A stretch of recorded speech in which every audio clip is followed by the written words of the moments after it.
Doctor Arun Mohan, രാജ്യതലസ്ഥാനത്ത് വലിയ കലാപത്തിന് കോപ്പുകൂട്ടുകയാണ്, അത്തരത്തിൽ ആക്രമണം അഴിച്ചുവിടുകയാണ് ഈ കലാപകാരികൾ ചെയ്യുന്നത്. ഇപ്പോൾ നോക്കൂ, CJP മാത്രമല്ല, ഇന്ത്യ മുന്നണി ഒന്നാകെ ഇവർക്ക് പിന്നിൽ അണിനിരക്കുന്ന കാഴ്ചയാണ് കാണാൻ കഴിയുന്നത്. കോൺഗ്രസിന്റെ കൊടികൾ അവിടെ കാണാൻ കഴിയുന്നുണ്ട്. AAPയുടെ മനീഷ് സിസോദിയയുടെ അടക്കം വലിയ പിന്തുണ കാണാൻ കഴിയുന്നുണ്ട്. അപ്പോൾ യഥാർത്ഥത്തിൽ രാജ്യത്തിനെതിരായ ഒരു ആക്രമണം തന്നെയല്ലേ ഇപ്പോൾ നമ്മൾ രാജ്യതലസ്ഥാനത്ത് കാണുന്നത്? തീർച്ചയായിട്ടും.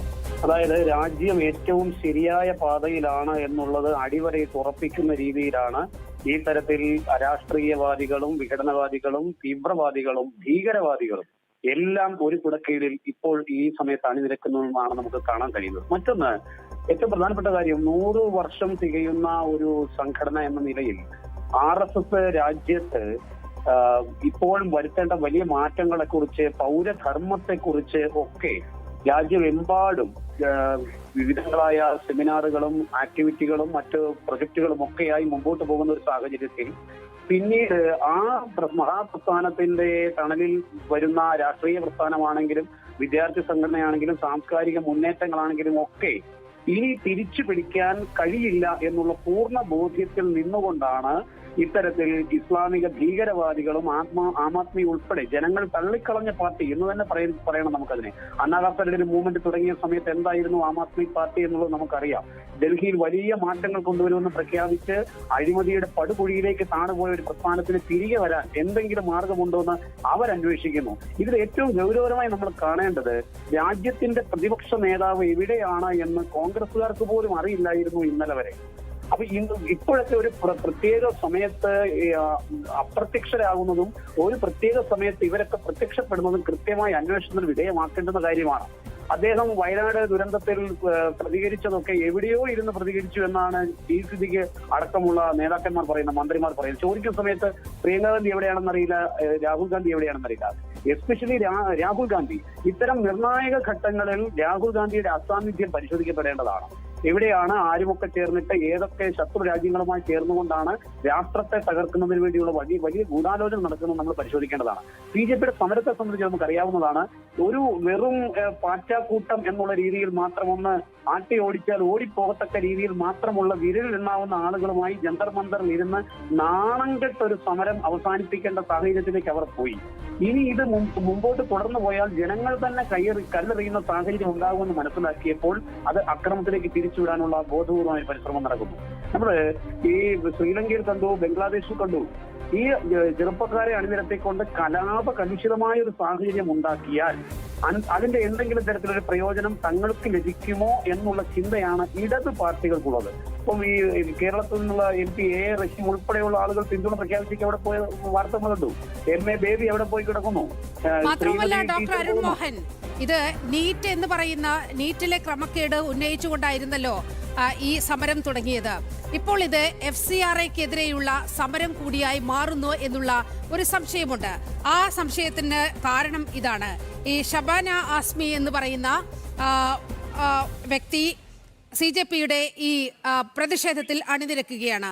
അവരുടെ ഒരു ബാക്ക്ഗ്രൗണ്ട് പരിശോധിക്കുകയാണെങ്കിൽ British Christian NGO action aid എന്ന് പറയുന്ന സംഘടനയുടെ ചെയർപേഴ്സണാണ് ഷബാന ആസ്മി. ഒരു വർഷം 85 കോടി മുതൽ 100 കോടി രൂപ വരെ വിദേശ ഫണ്ട് ഓരോ വർഷവും ലഭിക്കുന്ന സംഘടനയാണ് ഈ British Christian NGO action aid എന്ന് പറയുന്നത്. അപ്പോൾ ഇങ്ങനെയുള്ള ആളുകൾ കൂടി ഒരു നീറ്റിന്റെ പേര് പറഞ്ഞ് ഈ ഒരു കലാപം പൊട്ടിപ്പുറപ്പെടുമ്പോൾ ഇവർ കൂടി ഇതിന്റെയൊക്കെ ഭാഗമാകുന്നതിന് പിന്നിൽ വലിയൊരു ഗൂഢാലോചനയില്ലേ? 100%. ഞാൻ മുമ്പ് സൂചിപ്പിച്ചല്ലോ, നമ്മുടെ രാഷ്ട്രം യഥാർത്ഥത്തിൽ ആത്മനിർഭരതയിലേക്ക് നീങ്ങിക്കഴിഞ്ഞു.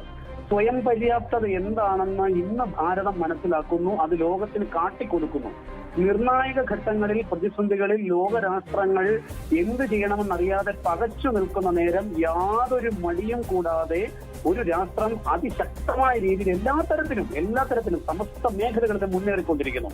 ഇനി ഈ നാട്ടിലുള്ള പ്രതിപക്ഷ പാർട്ടികൾക്കും ഈ വിഘടനവാദികൾക്കും അരാജകവാദികൾക്കും ചെയ്യാൻ കഴിയുന്നത് ഇത്തരത്തിൽ രാഷ്ട്രത്തിന്റെ വളർച്ചയെ വിഷമിപ്പിക്കുന്ന അല്ലെങ്കിൽ അതിനെ ആ വളർച്ചയിൽ അസൂയപ്പെടുന്ന, രാഷ്ട്രം തകരണമെന്ന് ആഗ്രഹിക്കുന്ന മറ്റു രാജ്യങ്ങളുടെ രഹസ്യ ഏജൻസികളുമായി കൂട്ടുചേർന്നുകൊണ്ട് സാമ്പത്തികം ഒരു പ്രശ്നമല്ല ഇവരെ സംബന്ധിച്ചിടത്തോളം. BBC-യുടെ സഹായം നമ്മൾ വളരെ ഗൗരവകരമായി ഇത്തരം വിഷയങ്ങളിൽ അന്താരാഷ്ട്ര മാധ്യമം എന്ന നിലയിൽ ഒരു ബ്രിട്ടീഷ് പിതൃത്വം പേറുന്ന BBC-യുടെ പങ്കാളിത്തം നമ്മൾ ശ്രദ്ധിക്കണം. ഈ വാർത്തകൾ ഭാരതം എന്താണ് പറയുന്നത്, ഇവിടെ ന്യൂനപക്ഷങ്ങൾ അടിച്ചമർത്തപ്പെടുന്നു, യുവാക്കൾ അടിച്ചമർത്തപ്പെടുന്നു എന്നൊക്കെയുള്ള രീതിയിൽ വലിയ പ്രചരണം ഇത്തരത്തിൽ നടത്തിക്കൊണ്ടിരിക്കുന്ന മാധ്യമമാണ്. ഇതേപോലെ തന്നെ ബ്രിട്ടീഷ് പൗരത്വം അല്ലെങ്കിൽ പിതൃത്വം പേറുന്ന ആക്ഷൻ എയ്ഡിന്റെ ചെയർപേഴ്സൺ തന്നെ, ഏറ്റവും ഗൗരവമായ വാർത്തയാണ്, അതിന്റെ ചെയർപേഴ്സൺ ശബാന ആസ്മി തന്നെ ഇവർക്ക് പിന്തുണ. കാര്യം ആവനാഴിയിലെ അവസാനത്തെ അമ്പുമെടുത്തുള്ള ഒരു വലിയ പരീക്ഷണമാണ് ഇന്നിവർ നടത്തിക്കൊണ്ടിരിക്കുന്നത്. FCRA വിഷയം ഉന്നയിച്ചുകൊണ്ടായിരുന്നില്ല സോനം വാങ്ചുക് ഉൾപ്പെടെയുള്ളവർ, അഭിജിത്ത് ഉൾപ്പെടെയുള്ള ആളുകൾ ഈ സമരം ആരംഭിച്ചത് നമുക്കറിയാം. നീറ്റിലെ ക്രമക്കേട് 2017 മുമ്പും ഈ ഇന്ത്യയിൽ ഉണ്ടായിട്ടുണ്ട്. ഞാൻ അതിനെ നിസ്സാരവൽക്കരിച്ച് കാണാൻ വേണ്ടി കഴിഞ്ഞതല്ല. അതിൽ കേന്ദ്ര വിദ്യാഭ്യാസ മന്ത്രി തന്നെ വളരെ കൃത്യമായി നിലപാട് പറഞ്ഞു കഴിഞ്ഞു. നീറ്റ് പുനഃസംഘടിപ്പിക്കണം. അത് ABVP ഉൾപ്പെടെയുള്ള വിദ്യാർത്ഥി സംഘടനകൾ ആവശ്യപ്പെട്ടു കഴിഞ്ഞു. നമ്മൾ രാഷ്ട്രീയം നോക്കിയാൽ ഒരുപക്ഷെ കേന്ദ്ര സർക്കാരിന്റെ രാഷ്ട്രീയ ഒരു പശ്ചാത്തലവുമായി അടുത്തു നിൽക്കുന്ന സ്വതന്ത്ര സംഘടനയാണ് ABVP. പരസ്യമായ അത് കാര്യം, അതിനെ ആരാണ് സപ്പോർട്ട് ചെയ്യുന്നത്? അത്തരം വിഷയങ്ങളിൽ ന്യായീകരിക്കാൻ ആരും ഇന്ത്യയിൽ തയ്യാറാകുന്നില്ല.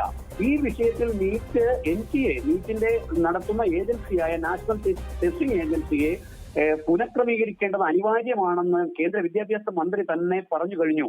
ഇത്തരത്തിലൊരു വിഷയത്തിൽ ഒരു സംവാദത്തിലൂടെ, ഒരു ചർച്ചയിലൂടെ, ഒരു ടേബിളിനപ്പുറവും ഇപ്പുറവും ഇരുന്നു കൊണ്ട് ഇനി എന്താണ് ചെയ്യാൻ കഴിയുന്നെന്നുള്ള മാർഗത്തിലേക്ക് നീങ്ങേണ്ടുന്ന വിഷയം നീറ്റിന്റെ പേരിൽ തുടങ്ങുകയും പിന്നീട് അത് മുമ്പ് നമ്മൾ പറഞ്ഞതുപോലെ FCRA-യിലേക്ക് വഴിതിരിച്ചു വിടുകയും മറ്റൊന്ന് ഡോക്ടർ അരുൺ മോഹൻ, ഇത് FCRA മാത്രമല്ല, ഈ കഴിഞ്ഞ ദിവസം ഇന്നലെയാണെന്ന് തോന്നുന്നു ജമ്മു കാശ്മീരിൽ നിന്നുള്ള ഒരു MP ഈ CJP-യുടെ പ്രതിഷേധത്തിൽ പങ്കെടുത്തുകൊണ്ട് ആവശ്യപ്പെട്ടത് ആർട്ടിക്കിൾ 370 റീസ്റ്റോർ ചെയ്യപ്പെടണം, അത് തിരിച്ചു കൊണ്ടുവരണം എന്നാണ് ഈ ജമ്മു കാശ്മീരിൽ നിന്നുള്ള MP ആവശ്യപ്പെടുന്നത്. അപ്പോൾ ഈ പറയുന്നത് പോലെ വാങ്ചുക്ക് ഇതിനെ വിശേഷിപ്പിക്കുന്നത് ഒരു ഫ്രീഡം മാർച്ച് എന്നതാണ്.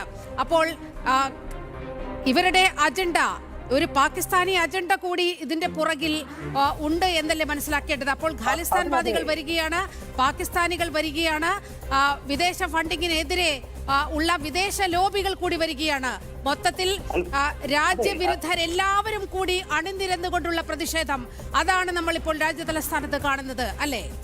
അതെ, സംശയമുണ്ട്. അത് അല്പകാലം മുമ്പ് നമ്മളൊന്ന് പരിശോധിച്ചു ഇതിന്റെ ഹിസ്റ്ററി ഒന്ന് പഠിക്കുന്നവർക്ക് വളരെ വ്യക്തമായിട്ട് മനസ്സിലാക്കും. കർഷകരെ അണിനിരത്തി വലിയ പ്രക്ഷോഭം നടത്തിക്കൊണ്ട് ഈ രാഷ്ട്രത്തിന്റെ നിയമപരമായി അല്ലെങ്കിൽ ജനാധിപത്യ രീതിയിൽ തെരഞ്ഞെടുക്കപ്പെട്ട ഒരു ഭരണകൂടത്തെ അട്ടിമറിക്കാൻ വളരെ ബോധപൂർവമായ ഒരു പരിശ്രമം കാർഷിക ബില്ലിന്റെ പേരിൽ ഈ ഇന്ത്യയിൽ നടത്തി.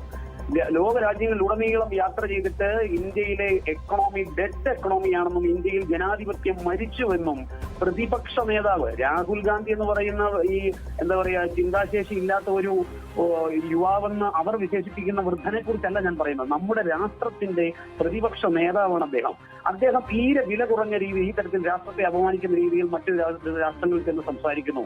അവിടെയൊക്കെ വിഘടനവാദികളെ കൂട്ടുപിടിച്ചുകൊണ്ട് എന്തെങ്കിലുമൊക്കെ തന്റെ രാജ്യത്തെ ഭരണകൂടത്തെ അട്ടിമറിക്കാനുള്ള സാധ്യതകളെ കുറിച്ച് ആരായുന്നു.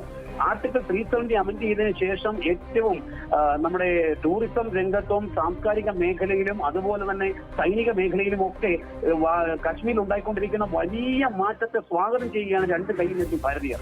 എനിക്കൊന്ന് കേരളത്തിൽ നിന്ന് KC ജലീലോ ഒക്കെ ഒഴിച്ച് അങ്ങനെ ഏതാനും ചില നേതാക്കന്മാരും ഒക്കെ ഒഴിച്ചാൽ പിന്നെ ഇന്നിപ്പോ ഇത്തരം വിഷയങ്ങളിൽ തിരിച്ചഭിപ്രായം പറയുന്ന ആളുകൾ ഇല്ലാതെയാവുന്നു മുസ്ലിം കമ്മ്യൂണിറ്റിയിൽ പോലും എന്നുള്ള സാഹചര്യം നിലനിൽക്കുന്നു.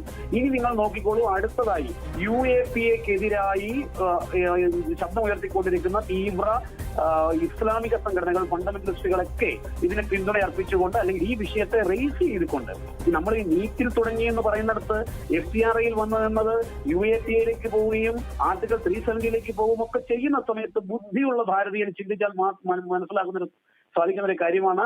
ഇവർ എന്താണോ ഒരു കാലഘട്ടത്തിൽ ഉയർത്തിക്കൊണ്ടുവന്ന് ജനങ്ങൾ തള്ളിക്കളഞ്ഞ വിഷയം, അതിനുശേഷമൊക്കെ തെരഞ്ഞെടുപ്പുകൾ ഉണ്ടായി ഭാരതത്തിൽ.